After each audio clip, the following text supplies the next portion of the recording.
إن الحمد لله نحمده ونستعينه ونستغفره ونعوذ بالله من شرور أنفسنا ومن سيئات أعمالنا من يهده الله فلا مضل له ومن يضلل فلا هادي له وأشهد أن لا إله إلا الله وحده لا شريك له وأشهد أن محمدا عبده ورسوله أما بعد فإن خير الحديث كتاب الله وخير الهدي هدي محمد صلى الله عليه وسلم وشر الأمور محدثاتها وكل محدثة بدعة وكل بدعة ضلالة وكل ضلالة في النار.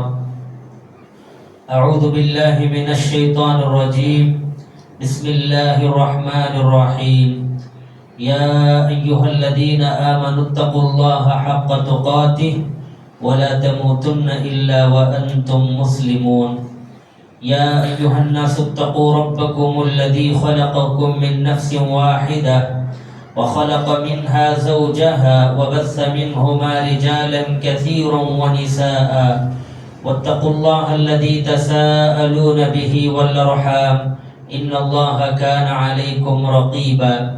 يا أيها الذين آمنوا اتقوا الله وقولوا قولا سديدا يصلح لكم أعمالكم ويغفر لكم ذنوبكم ومن يطع الله ورسوله فقد فاز فوزا عظيما.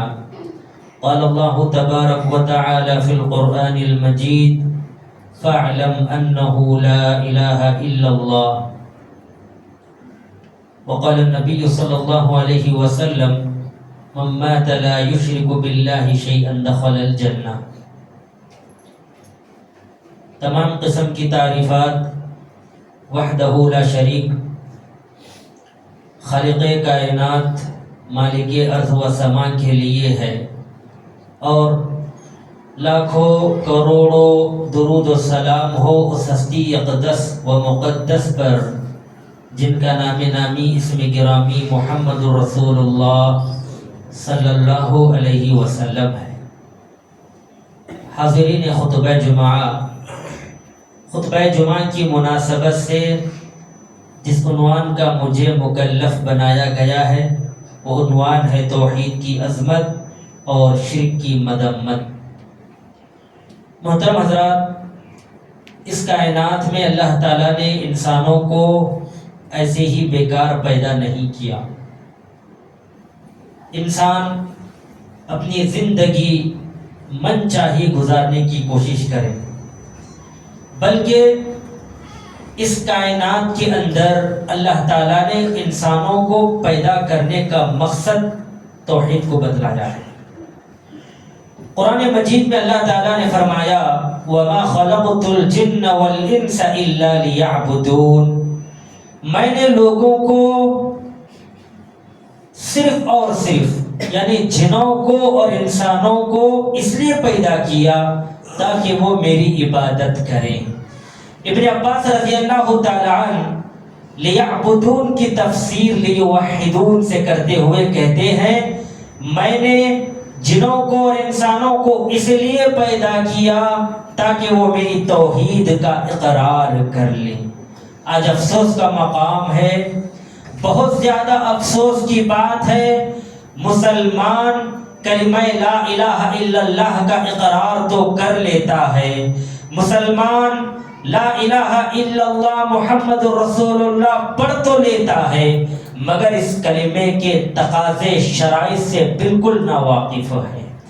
آج کا مسلمان بحیثیت مسلمان نام کا مسلمان ہے، وہ اللہ رب العالمین کو پکارنے کی بجائے، اللہ کی عبادت کرنے کی بجائے، نظر و نیاز اللہ تعالیٰ کے لیے کرنے کی بجائے، اللہ کو پکارنے کی بجائے غیر اللہ کے ساتھ اپنے رشتے استوار کر لیا ہے.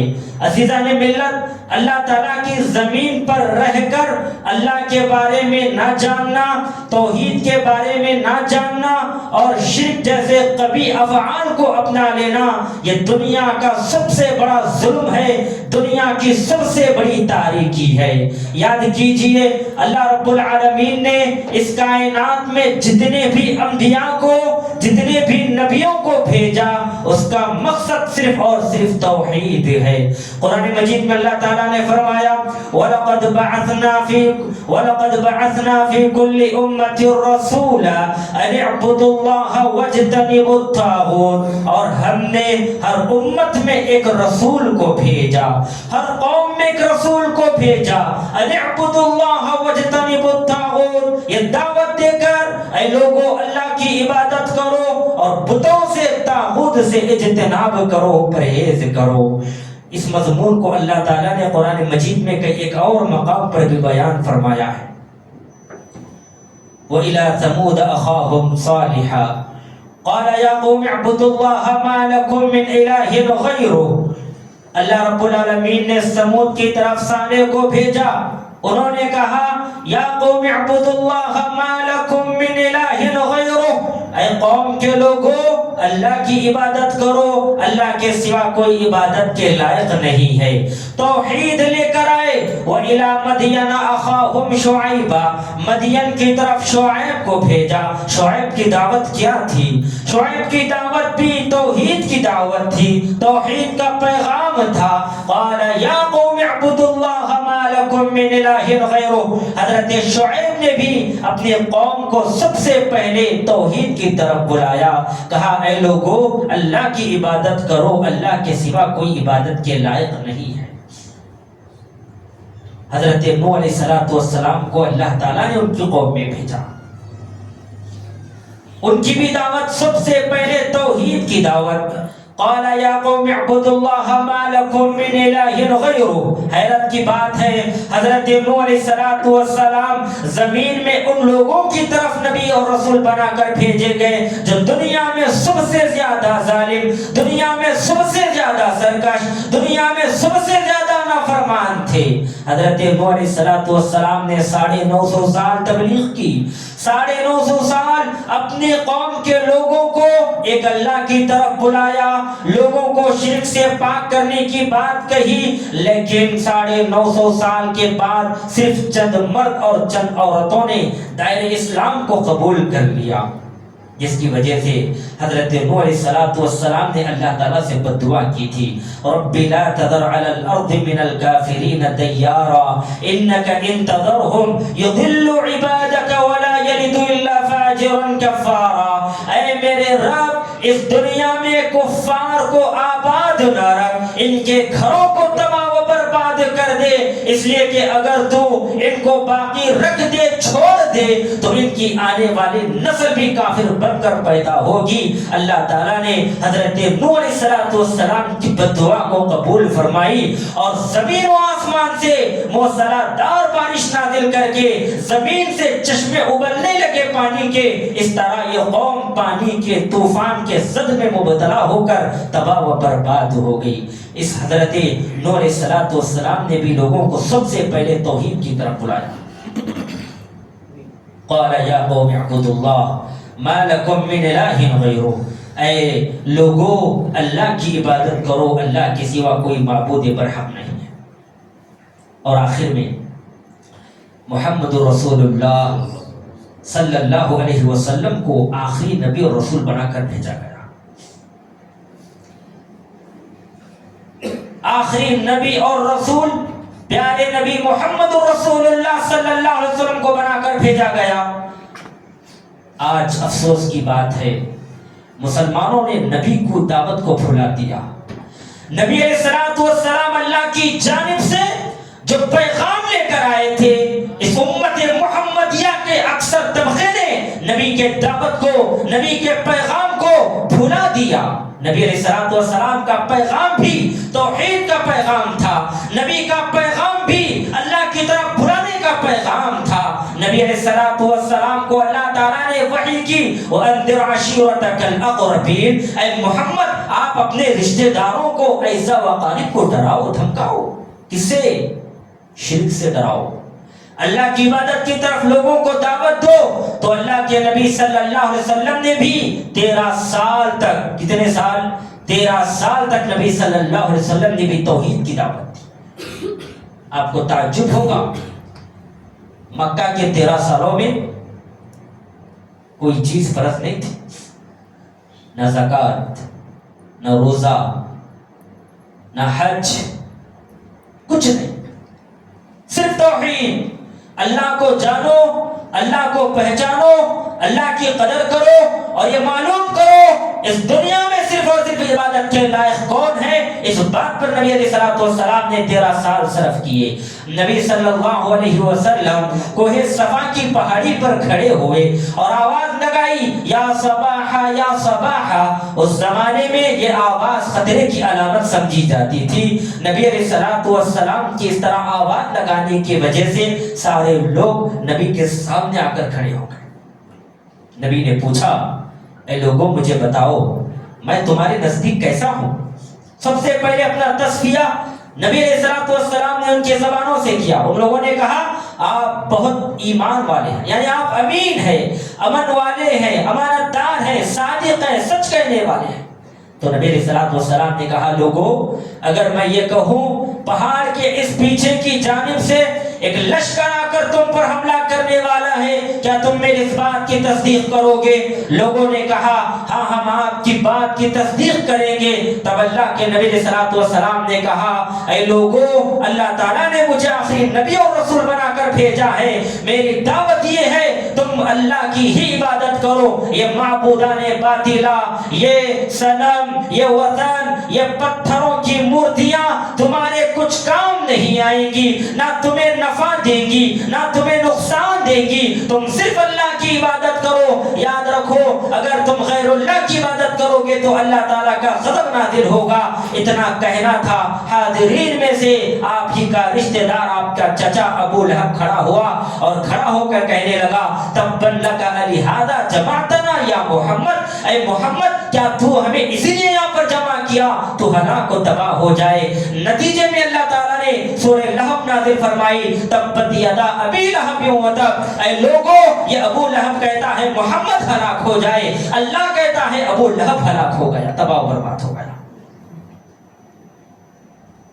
تو دعوت کا آغاز اس دنیا میں جتنے بھی نبی آئے ہیں سب سے پہلے کیا ہے.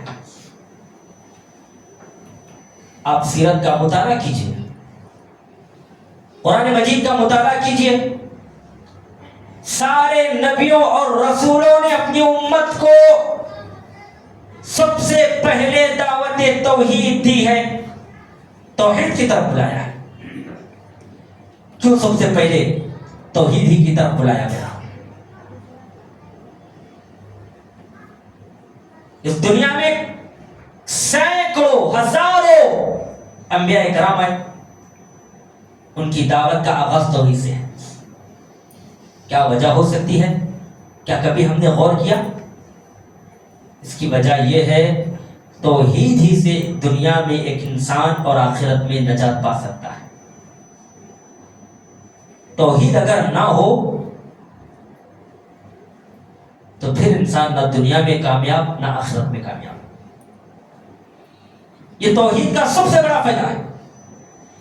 توحید اگر انسان کے پاس ہو، یاد رکھنا کل قیامت کا دن واقع ہوگا. اگر موحد گنہگار ہے، اگر موحد اللہ تعالیٰ کی نافرمانی کیا ہوا ہے، اگر موحد کبیرہ گناہوں کا ارتکاب کیا ہے تو اس کا معاملہ اللہ کے سپرد ہے. اللہ چاہے معاف کرے یا جہنم میں ڈال دے، پھر جہنم میں ڈال کر جنت میں ڈال دے. توحید کا سب سے بڑا فائدہ، ایک موحد جہنم میں چلا بھی جائے تو پھر وہ واپس جنت میں آ سکتا ہے. یہ سب سے بڑا فائدہ ہے. اور ایک بات یاد رکھیں، جس کے پاس توحید نہ ہو، توحید نہ ہونے کا مطلب جو شخص اللہ کی عبادت نہ کرتا ہو، جو عبادتیں اللہ کے لیے سزاوار تھیں، نذر و نیاز، نماز، زکوٰۃ، حج، یہ ساری عبادتیں اللہ تعالیٰ کے لیے ہی زیب ہیں. مدد مانگنا، اللہ سے مدد مانگے، کچھ مانگنا ہو اللہ سے مانگے، یہ توحید ہے. اگر انسان دنیا میں اللہ تعالیٰ کی بجائے غیر اللہ سے مانگتا ہے، غیر اللہ کے لیے سجدہ کرتا ہے، غیر اللہ کو پکارتا ہے، غیر اللہ سے مدد طلب کرتا ہے، غیر اللہ کو مشکل کشا سمجھتا ہے، غیر اللہ کو مختار کل سمجھتا ہے، غیر اللہ کو بگڑی بنانے والا سمجھتا ہے، غیر اللہ کو شفا یابی دینے والا سمجھتا ہے، غیر اللہ کو اولاد عطا کرنے والا سمجھتا ہے، غیر اللہ کو یہ سمجھتا ہے غیر اللہ ہمارا معاملہ اللہ رب العالمین کے پاس کرنے والے ہیں، تو یاد رکھیں یہ شرک ہے، اور اگر انسان اسی چیز پر مر جائے تو کل قیامت کے دن جہنم میں جائے گا۔ یہ سب سے بڑا نقصان ہے شرک کا۔ اور شرک کے ہوتے ہوئے ایک انسان کتنے بھی عمل کرے، شرک کے ہوتے ہوئے جتنے چاہے عمل کر لے، زمین بھر کر عمل کر لے، اللہ تعالی کے پاس وہ عمل کی کوئی وقت نہیں۔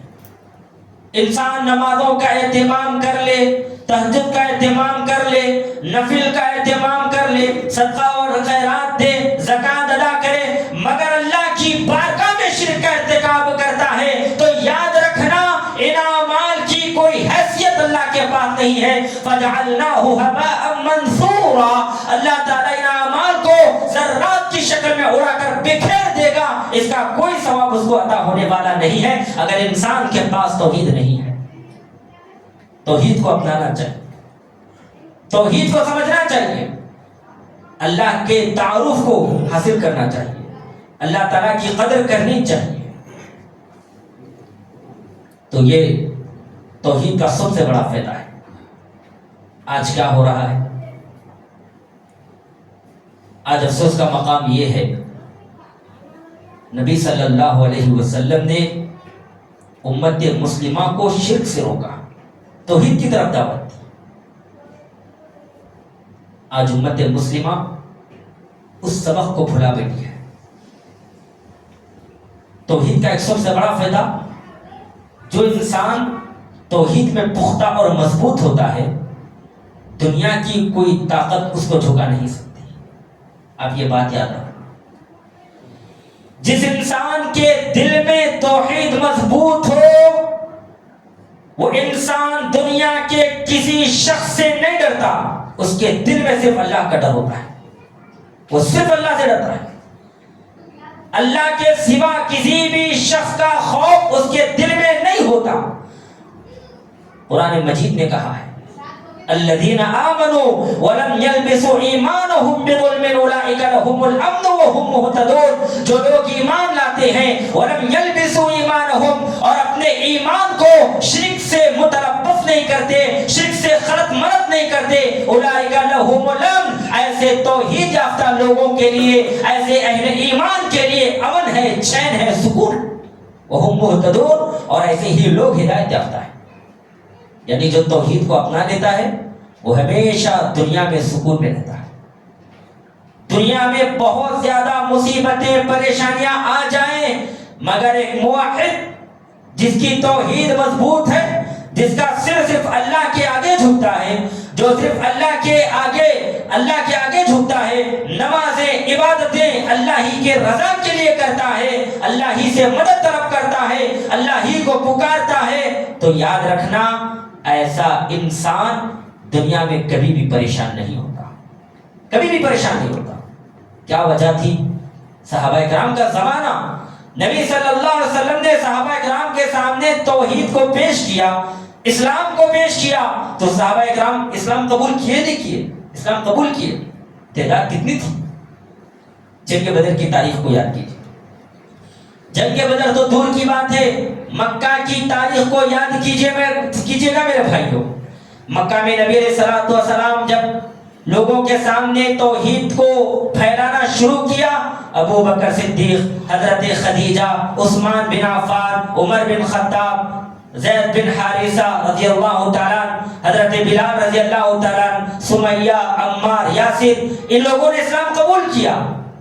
جو کمزور تھے، غریب تھے، غربت کا شکار تھے، جن کا مقام مرتبہ نہیں تھا، جن کا حسب و نسب زیادہ مضبوط نہیں تھا، خاندان کے اعتبار سے جو پسماندہ تھے، ان کے ساتھ کفار مکہ نے کیا معاملہ برتا؟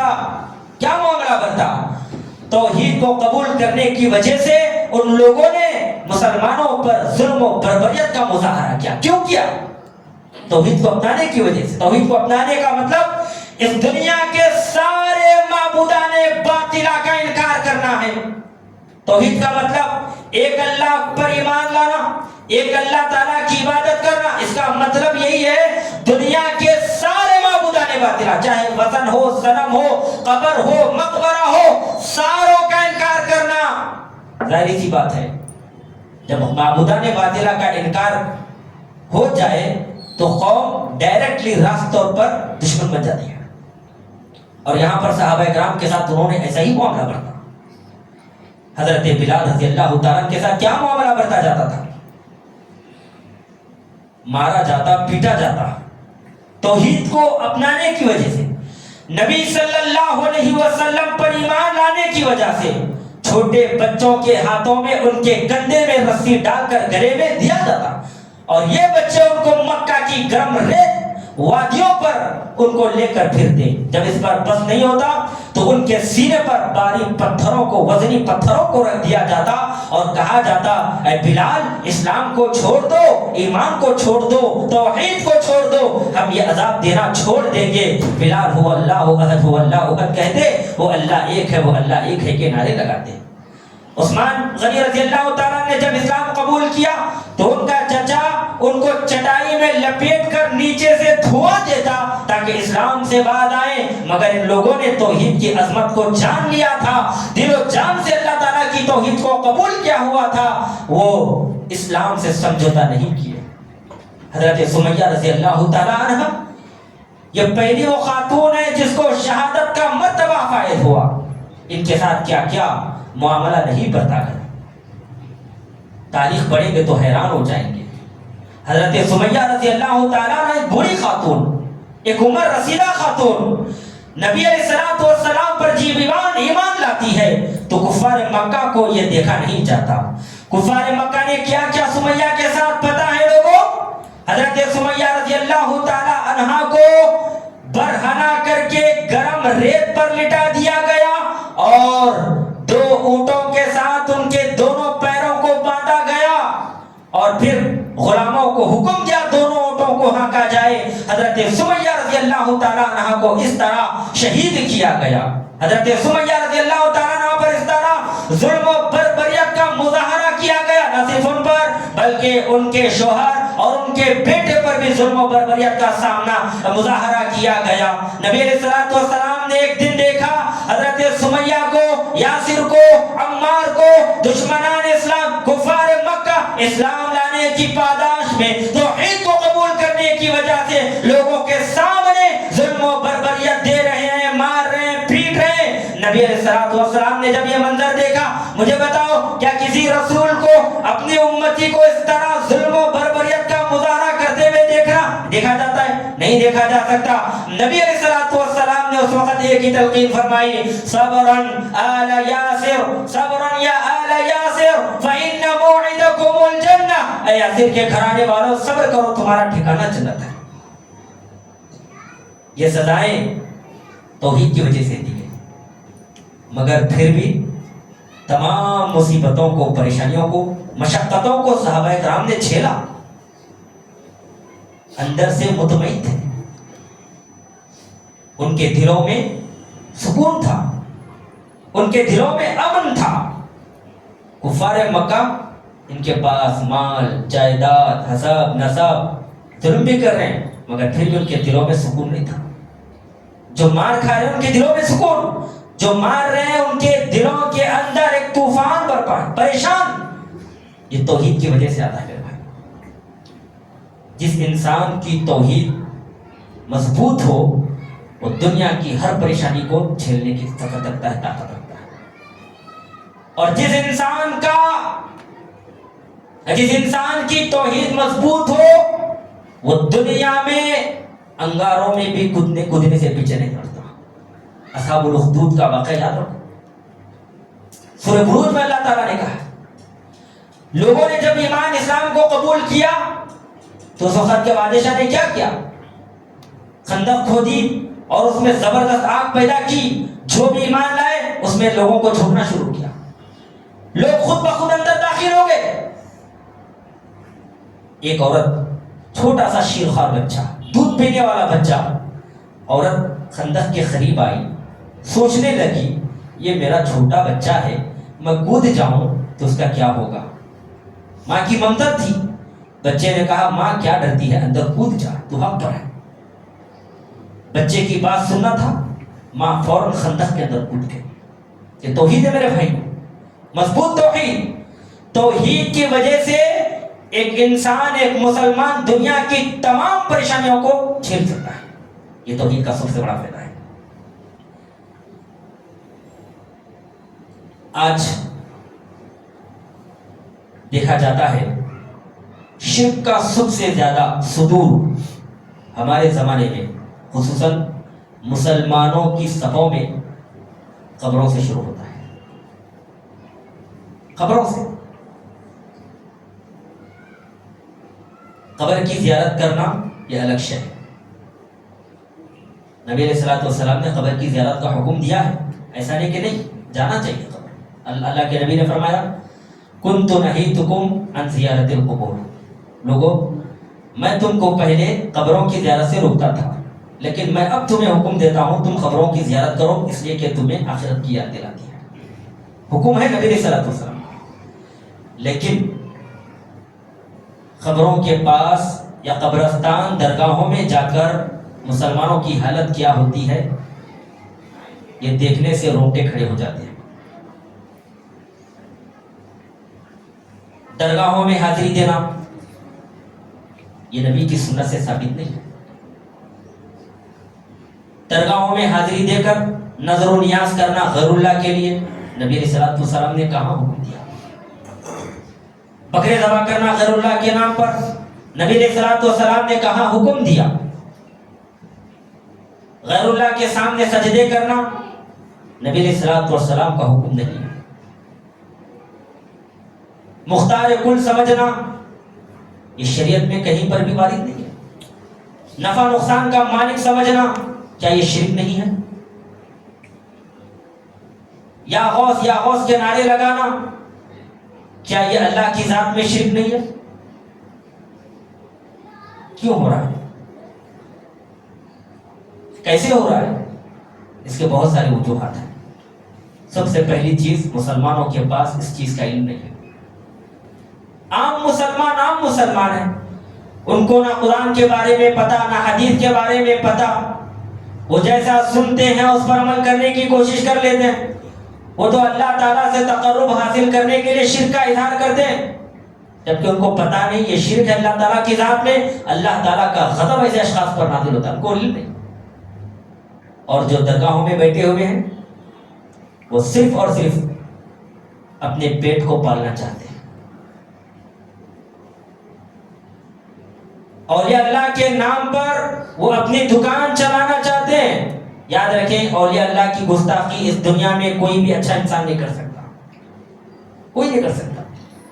اللہ تعالیٰ نے ولیوں کی تعریف فرمائی قرآن میں، الا ان اولیاء اللہ لا خوف علیہم ولا هم يحزنون الذین آمنوا وكانوا يتقون لهم البشرى فی الحیاۃ الدنیا وفی الآخرہ۔ کون ہے اللہ کے ولی؟ الذین آمنوا، جو ایمان لائے، وکانوا یتقون، جو متقی ہیں۔ یہ اللہ تعالیٰ کے ولی ہیں حقیقت میں۔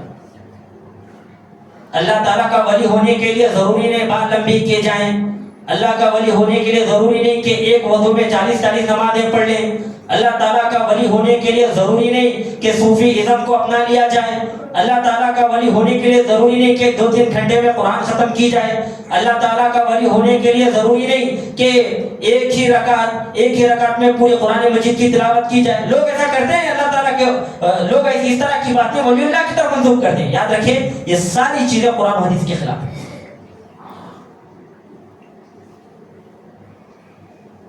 دعا یہ صرف اللہ کا حق ہے۔ جب بھی ہم اپنے ہاتھ کو اٹھائیں گے اللہ کے سامنے اٹھائیں گے، یہ مان کر چلیں، کیونکہ اللہ تعالیٰ نے خود فرمایا ایاک نعبد و ایاک نستعین۔ انسان اتنا نادان ہے وہ ہر رکعت میں نماز کی ایاک نعبد و ایاک نستعین یا تو پڑھتا ہے یا سنتا اور تجھ ہی سے مدد طلب کرتے ہیں، مگر پھر بھی وہ اس آیت کریمہ سے درس عبرت نہیں پکڑتا۔ غیر اللہ سے دعا کرنا اس کا خاصہ بن چکا ہے۔ وہ سمجھتا ہے یہ غیر اللہ ہماری دعائیں اللہ تعالیٰ تک پہنچائیں گے اور ان کے وسیلے سے اللہ تعالیٰ ہماری دعا قبول کرے گا۔ میرے بھائیوں، یہ سوچ غلط ہے۔ قرآن مجید میں اللہ تعالیٰ نے کہا وَإِذَا سَأَلَكَ عِبَادِي عَنِّي فَإِنِّي قَرِيبٌ، اے محمد جب میرے بندے میرے بارے میں تمہارے سامنے سوال کرے تو کہہ دینا میں قریب ہوں، اجیب دعوت الداعی اذا دعان، اور جب دعا کرنے والا دعا کرتا ہے تو میں اس کی دعا کو قبول کر لیتا ہوں۔ اللہ نے کہا دعا کرو، میں دعا قبول کروں گا۔ لوگ کہتے ہیں درگاہوں میں آؤ دعا کرو، یہ دعا کو وہاں تک پہنچائیں گے۔ بتاؤ کیا یہ لوگ سچے ہیں؟ کیا رب کا کلام سچا ہے؟ یقیناً رب کا کلام سچا ہے۔ رب کا کلام دعوت دیتا ہے اللہ کو پکارو، اور رب کا کلام یہ کہتا ہے رب کو چھوڑ کر اگر کسی کو پکارے گا تو یہ شرک، اور اللہ تعالیٰ اس شرک کو معاف نہیں فرماتا۔ قرآن مجید میں ایک مقام پر اللہ نے کہا والذین یدعون من دون اللہ لا یخلقون شیئا وهم یخلقون، جیسا کہ میں نے کہا سب سے زیادہ شرک کا آغاز آج امت مسلمہ میں قبروں سے، درگاہوں سے ہوتا ہے۔ درگاہیں یہ شرک کا اڈا آماج کا بن چکی ہے۔ قبرستان کس لیے میرے بھائیوں؟ قبرستان آخرت کو یاد کرنے کے لیے، قبرستان موت کی سختی کو یاد کرنے کے لیے، قبرستان سے ایک انسان اللہ کی نافرمانی کرتا ہے تو وہ نافرمانی سے بچتا ہے۔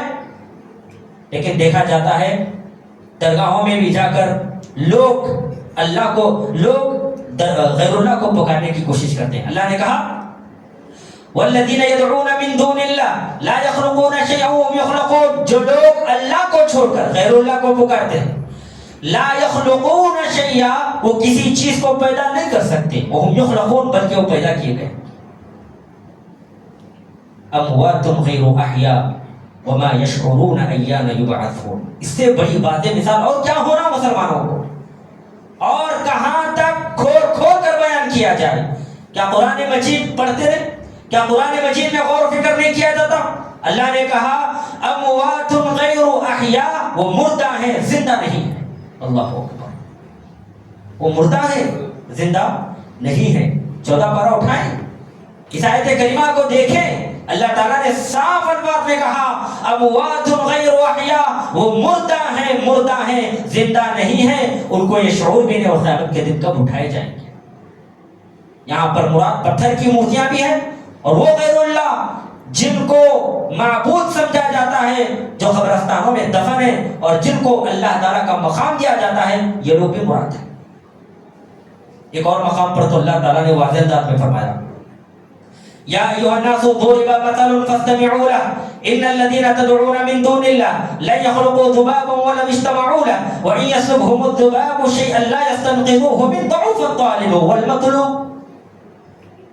اس سے بہترین آیت اور کیا ہو سکتی ہے؟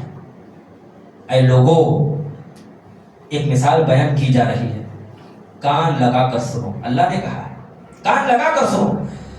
ان الذین تدعون من دون اللہ، جو لوگ غیر اللہ کو پکارتے ہیں اللہ کو چھوڑ کر، لن یخلقوا ذبابا ولو اجتمعوا له، سارے لوگ مل کر ایک مکھی کو پیدا نہیں کر سکتے۔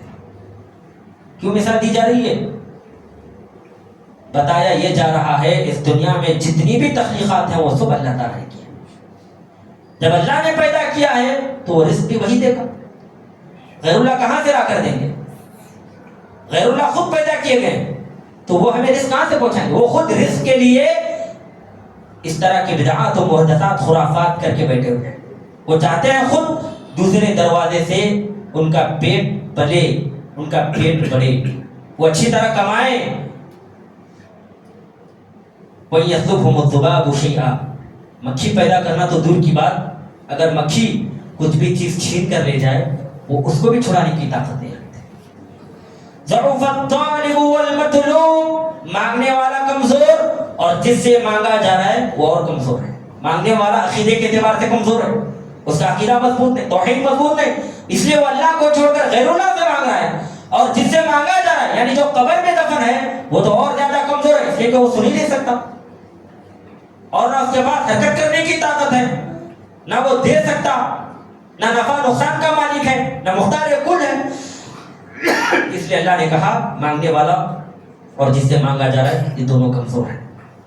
ایک اور بات بتا کر میں اپنی بات کو ختم کروں گا۔ شرک کا سب سے بڑا نقصان جتنے بھی اعمال ہیں وہ سب برباد ہو جائیں گے، اور آخرت میں کل قیامت کے دن ہمیشہ ہمیشہ کے لیے جہنم میں انسان جائے گا، ہمیشہ ہمیشہ۔ آج ہم لوگوں کے لیے یا لوگوں کو خوش کرنے کے لیے شرکیہ امور کو انجام دے دیتے ہیں۔ ٹھیک ہے، فاتحہ کا کھانا گھر میں آتا ہے تو گپ چپ کھا لیتے ہیں، 11ویں کا مسئلہ ہوتا ہے تو ساتھ دیتے ہیں۔ گرچہ کہ یہ الگ چیز ہے لیکن یاد رکھیں یہ بھی بدعات ہیں، خرافات ہیں، اس سے بھی بچنا چاہیے۔ یہیں سے انسان ہو سکتا ہے شرک کے دائرے میں داخل ہو جائے۔ قرآن مجید میں اللہ تعالیٰ نے 7ویں پارے میں 18 نبیوں کا ذکر کیا، 18 نبیوں کا، اور نبی بھی کون سے؟ بڑے بڑے نبی، ابراہیم، اسحاق، اسماعیل، یعقوب، یوسف، موسیٰ، ہارون، عیسیٰ، یحییٰ، ذوالکفل۔ اس طرح اللہ تعالیٰ نے مسلسل 18 نبیوں کا تذکرہ کیا۔ اس کے بعد کہا وَلَوْ أَشْرَكُوا لَحَبِطَ عَنْهُمْ مَا كَانُوا يَعْمَلُونَ۔ اے لوگو، اگر یہ 18 کے 18 نبی بھی اللہ کی بارگاہ میں شرک کا ارتکاب کر لیتے تو اللہ تعالیٰ ان کے عملوں کو برباد کر دیتا۔ انبیاء، بڑے بڑے انبیاء، موسیٰ، عیسیٰ، ہارون، یحییٰ، یونس، یوسف، ان کے بارے میں کہہ رہا ہے اے لوگو، اگر یہ 18 کے 18 انبیاء بھی اللہ کی بارگاہ میں شرک کا ارتکاب کر لیتے تو اللہ تعالیٰ ان کے عملوں کو بھی برباد کر لیتا۔ یہ تو انبیاء ہیں، آخری نبی امام کائنات جناب محمد رسول اللہ صلی اللہ علیہ وسلم کے بارے میں کہا لَئِنْ أَشْرَكْتَ لَيَحْبَطَنَّ عَمَلُكَ لَتَكُونَنَّ مِنَ الْخَاسِرِينَ۔ اے محمد، اگر آپ بھی اللہ کی بارگاہ میں شرک کا ارتکاب کر لیتے تو آپ کے بھی عمل برباد ہو جاتے اور آپ بھی خسارہ پانے والوں میں سے ہو جاتے۔ یہ نبی صلی اللہ علیہ وسلم کی بات۔ اب آپ بتائیں کیا انبیاء سے شرک کا صدور ممکن ہے؟ ہرگز نہیں۔ خطاب انبیاء کو کیا جا رہا ہے، تنبیہ امت کو کی جا رہی ہے۔ یعنی جب یہ انبیاء ایسا کرتے ہیں تو ان کے عمل جب برباد ہو جائیں تو اے لوگوں، تمہارے کوئی مقام مرتبہ نہیں، تمہاری کوئی حیثیت وقت نہیں۔ اگر تم اللہ کی بارگاہ میں شرک کا ارتکاب کر لیں تو بدرجہ اولا تم برباد ہی برباد ہو جاؤ گے، برباد ہی برباد ہو جاؤ گے۔ اور اللہ تعالیٰ نے قرآن میں فرمایا انه من یشرک باللہ فقد حرم اللہ علیہ الجنہ۔ جو شخص اللہ کی ذات میں شرک کا ارتکاب کرتا ہے تو اللہ تعالیٰ نے ایسے شخص پر جنت کو ہی حرام کر دیا ہے۔ حرام کرنے کا مطلب انسان جب ایک مرتبہ مشرک جہنم میں داخل ہو جائے پھر دوبارہ اس کو جنت میں ڈالا نہیں جائے گا۔ اب ذرا سوچو، کیا اللہ تعالیٰ کے اس عذاب کو برداشت کرنے کی طاقت اور سکت ہے؟ دنیا میں تو انسان کا معاملہ ایسا ہے، چھوٹا سا ایک آبلہ، چھوٹی سی چنگاری شعلہ اگر ہاتھ میں رکھا جائے تو وہ پریشان ہو جاتا ہے، برداشت نہیں کرتا۔ آخرت کی جو جہنم کی جو آگ ہے، انسان جب اسی میں ڈھونس دیا جائے، اس میں جھونک دیا جائے، اس میں اس کو گرا دیا جائے تو کیسے وہ انسان جہنم کی آگ کو برداشت کر پائے گا؟ ایک اور نقصان، مشرک جب مر جاتا ہے تو اس کی مغفرت کی دعا بھی نہیں کی جا سکتی۔ کتنا بڑا نقصان ہے دیکھیے، مشرک جب مر جائے اللہ تعالیٰ نے اس کی مغفرت کی دعا سے روکا ہے۔ اللہ اکبر کبیرہ، اتنا خطرناک معاملہ، اتنا سنگین معاملہ۔ حضرت محمد مصطفیٰ صلی اللہ علیہ وسلم کے بارے میں آتا ہے، ابو طالب جو ان کے چچا ہیں، پورے مکہ کے دور میں نبی علیہ الصلوۃ والسلام کو انہوں نے ساتھ کیا، ہمیشہ کندھے سے کندھا ملا کر ساتھ دیا۔ 12 سال تک نبی، 13 سال تک تقریباً نبی کو کوئی پریشانی لاحق نہیں ہوئی ابو طالب کی وجہ سے۔ جب بستر مرگ پر تھے نبی علیہ الصلوۃ والسلام آئے اور آ کر کہا یا عم، اے میرے چچا، قل لا الہ الا اللہ، اے میرے چچا لا الہ الا اللہ زبان سے ایک مرتبہ بولو، یہ ایسا کلمہ ہے جس کے وجہ سے میں حجت کروں گا قیامت کے دن۔ ابو طالب اسلام قبول کرنے سے باز رہے اور کفر ہی کے طریقے پر انتقال کر گئے۔ جب انتقال ہوا تو نبی علیہ السلام کو بڑا صدمہ ہوا. میرے چچا جو سب سے زیادہ قریب تھے یہ حالت کفر ہی میں مر گئے. تو انہوں نے نبی علیہ السلام نے اللہ کے نبی نے ان کے چچا کے تعلق سے دعا کی, مغفرت کی دعا کی ٹھان لی. تو اللہ تعالیٰ نے آیت کریمہ نازل فرمائی, کہا ما كان للنبي والذين آمنوا أن يستغفروا للمشركين ولو كانوا أولي قربى من بعد ما تبين لهم أنهم أصحاب الجحيم. اللہ نے کہا نبی کے لیے اور مومنوں کے لیے یہ جائز نہیں کہ وہ مشرکین کے حق میں دعائیں مغفرت کریں. روک دیا گیا دعائیں مغفرت کریں, یہ سب سے بڑا نقصان. تو اور بھی بہت سارے نقصانات مفاسدات ہیں شرک کے, پھر انشاءاللہ کبھی موقع ملے تو آپ کے سامنے بیان کرنے کی کوشش کی جائے گی. اللہ سے دعا ہے اللہ تعالی ہم تمام کو توحید کو سمجھنے اور اس کے مطابق زندگی گزارنے کی توفیق عطا فرما. آمین. وآخر دعوانا الحمدللہ رب العالمین.